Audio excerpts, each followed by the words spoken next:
السلام علیکم ورحمۃ اللہ، الحمدللہ وکفی وسلام علی عباده الذین اصطفی، اما بعد، قال اللہ تبارک وتعالی فی القرآن المجید شہر رمضان الذی انزل فیہ القرآن، صدق اللہ العظیم۔ معزز ناظرین، آپ دیکھ رہے ہیں الحرم اسلامک انفارمیشن یوٹیوب چینل۔ اگر آپ احکام و مسائل کے حوالے سے، خوابوں کی تعبیروں کے حوالے سے اور دیگر کافی ساری دینی معلومات حاصل کرنا چاہتے ہیں تو ہمارے چینل کو سبسکرائب کر لیں۔ میرے پیارے بھائیوں، آج کی ہماری ویڈیو کا ٹاپک ہے، آج ہم اس ویڈیو میں ان کاموں کے متعلق، ان اعمال کے متعلق بیان کریں گے جن کے کرنے سے روزہ ٹوٹ جاتا ہے۔ وہ کون کون سے کام ہیں جن کے کرنے سے روزہ ٹوٹ جاتا ہے؟ تو میرے پیارے بھائیوں، صحیح قرآن و حدیث کی روشنی میں بیان کر رہا ہوں، کیونکہ کافی سارے دوستوں نے سوال کیا تو میں نے کہا کہ ویڈیو کی شکل میں آپ کو اس کے متعلق رہنمائی دے دی جائے۔ میرے پیارے بھائیوں، دیکھیے، انسان روزے کی حالت میں ہے تو اللہ اور بندے کا معاملہ ہے، اللہ ہی جانتا ہے کہ بندے کا روزہ قائم ہے، دائم ہے یا ٹوٹ چکا ہے۔ تو کیونکہ اللہ اور بندے کا معاملہ ہے تو اس لیے میرے پیارے بھائیوں، یہ آگاہی ہونی چاہیے، پتہ ہونا چاہیے کہ وہ کون سے کام ہیں جن کے کرنے کی وجہ سے ہمارے روزے کو فرق پڑ سکتا ہے، یعنی ہمارا روزہ ضائع ہو سکتا ہے، ٹوٹ سکتا ہے۔ تو میرے پیارے بھائیوں، یاد رکھیں، جان بوجھ کر کھا لینا، پی لینا، اس سے روزہ ٹوٹ جاتا ہے، روزہ قائم نہیں رہتا۔ کوئی بھی آدمی جان بوجھ کر کھا پی لیتا ہے تو روزہ ٹوٹ جائے گا۔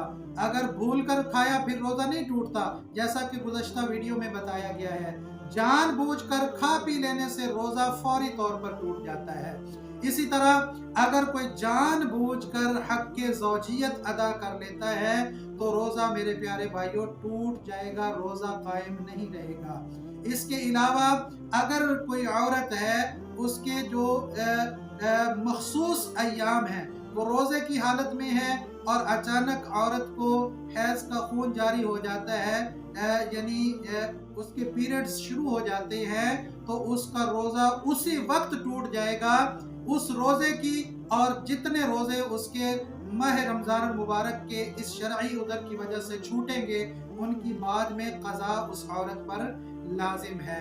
اسی طرح میرے پیارے بھائیوں، اگر کوئی شخص جان بوجھ کر کیا کرتا ہے، الٹی جان بوجھ کر کرتا ہے، تو اس سے بھی روزہ ٹوٹ جائے گا۔ اگر خود بخود کہہ آ گئی تو پھر روزے کو کوئی فرق نہیں پڑتا۔ اس کے علاوہ جان بوجھ کر اگر کوئی شخص جو ہے طاقت وغیرہ کا انجیکشن لگاتا ہے یا طاقت کی ڈرپ لگواتا ہے، انجیکشن لگواتا ہے طاقت کے حصول کے لیے، تو فوری طور پر اس کا روزہ ٹوٹ جائے گا، یہ یاد رکھیں۔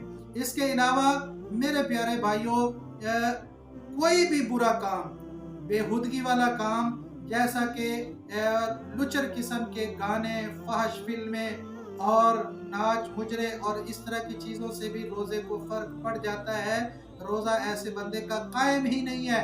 رسول اللہ صلی اللہ علیہ وسلم نے ارشاد فرمایا، کم من صائم لیس لہ من صیامہ الا الظمأ۔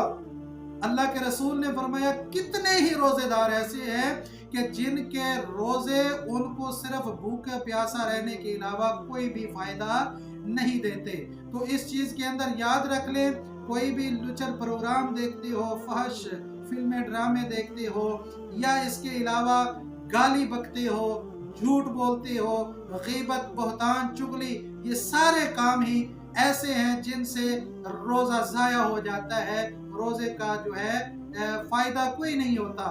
تو اس لیے میرے پیارے بھائیوں، اس حدیث کا مصداق نہ ہم ٹھہریں کہ جو اللہ کے رسول نے فرمایا کہ کتنے ہی روزے دار ہیں کہ وہ سوائے بھوک پیاس کے اور کچھ بھی برداشت نہیں کرتے، کیونکہ ان کو اجر ہی نہیں ملتا۔ وجہ کیا ہے کہ وہ روزہ تو رکھ لیتے ہیں، نہ نماز پڑھتے ہیں، نہ قرآن کے قریب جاتے ہیں، اور وہ ہر گناہ باقی کرتے ہیں صرف بھوکا اور پیاسا رہ کر اپنے آپ کو روزے دار سمجھتے ہیں تو ایسے شخص کا روزہ نہیں ہوا کرتا۔ میرے پیارے بھائیوں، یہ چند ایک چیزیں ہیں جن سے ہمارے روزے کو فرق پڑ سکتا ہے، جن سے ہمارا روزہ ٹوٹ سکتا ہے۔ تو اس لیے ان چیزوں کا خیال رکھنا ہوگا اور اپنے آپ کو مکمل طور پر اللہ رب العزت کا تابع، اللہ رب العزت کا فرما بردار بنا کر صبح طلوع فجر سے لے کر غروب آفتاب تک ہر برائی سے، ہر بے حیائی سے اور ہر ایسی چیز سے ہم نے اپنے آپ کو بچانا ہے جو روزہ توڑ دینے والی چیز ہے۔ تو چند ایک چیزوں کا میں نے ذکر بھی کیا ہے جن کی وجہ سے تمہارے میرے ہم سب کے روزے کو فرق پڑ سکتا ہے۔ اس کے علاوہ اگر آپ احباب میں سے کسی کے ذہن میں کوئی سوال ہو روزے کے متعلق، رمضان المبارک کے متعلق، تو وہ آپ نیچے کمنٹ باکس میں لازمی سوال اپنا مینشن کر دیں۔ انشاءاللہ آپ کے سوال کا آپ کو مکمل قرآن و حدیث کی روشنی میں انشاءاللہ جواب دے دیا جائے گا۔ تو دعاؤں میں یاد رکھیے گا، زیادہ سے زیادہ رمضان المبارک کے ایام ہیں، اللہ تعالیٰ کی رحمتیں اور برکتیں سمیٹیے اور اپنے رب کی جو جنت ہے اسپیشل جو اللہ نے اپنے روزے دار اور مومن بندوں کے لیے بنائی ہے اس کو حاصل کیجیے۔ اللہ رب العزت ہم سب کو اپنے حفظ و امان میں رکھے۔ السلام علیکم ورحمۃ اللہ